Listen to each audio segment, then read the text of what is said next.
Hi everyone, I'm Professor McBroom. Welcome back. In this week's video, we're diving into one of the most fascinating and sometimes controversial topics in management: power, influence, and politics. Now, when you hear the word power, what comes to mind?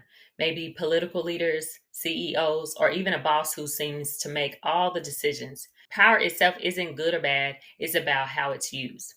In organizations, power is simply the potential to influence someone else's behavior. Managers need power to get things done, but how they use that power can make or break trust and performance. There are two main categories: position power, which is based on your job title or authority. This includes legitimate reward and coerce power. Personal power is based on who you are. This includes expert, referent, informational, and persuasive power. Let's make this real.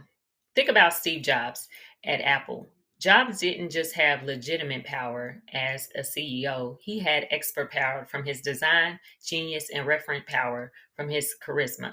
People followed him because they believed in his vision, even when he was demanding or tough to work with. Great managers know when and how to use different kinds of power.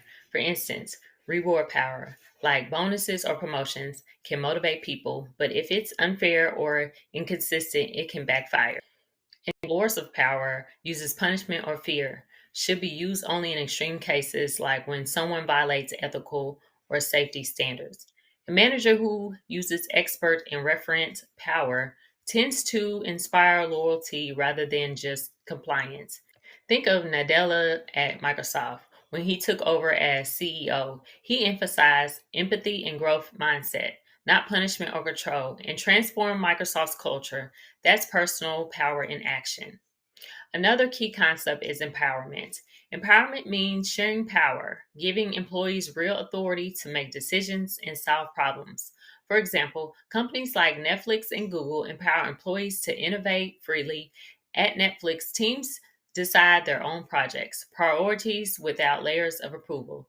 That sense of ownership fuels creativity and commitment. But remember, empowerment isn't just saying you're empowered, it means giving people the tools, training, and trust to act confidently.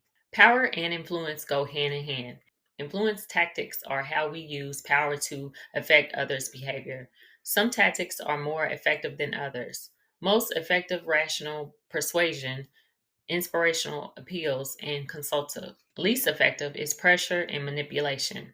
Let's say you're trying to convince your team to go green, to adopt a more sustainable but slightly more expensive materials. You could use rational persuasion, show the cost benefit data, or inspirational appeals connected to company values and social impact. Which would you choose? Probably a mix of both. This is something you'll practice every day as a leader, influencing others without authority. Now let's talk about the elephant in the room: office politics. Politics happen wherever people use power to advance personal or organizational goals. It's not always bad. Healthy politics can help people build alliances, advocate for resources, and get projects moving. But destructive politics, gossip, favoritism, or withholding information can erode trust. Disney, for example, has faced internal politic challenges between creative and corporate teams, leading to leadership shakeups.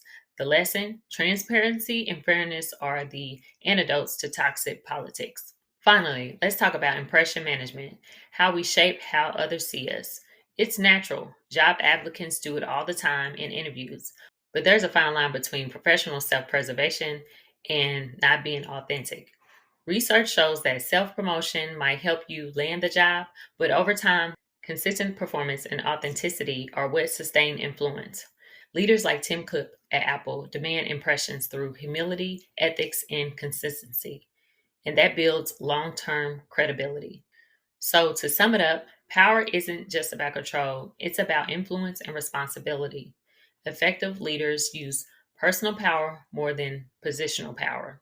Empowerment builds engagement and innovation. Influence tactics like rational persuasion and inspiration work best. Politics can be positive when used ethically, and impression management shapes your reputation. Use it wisely.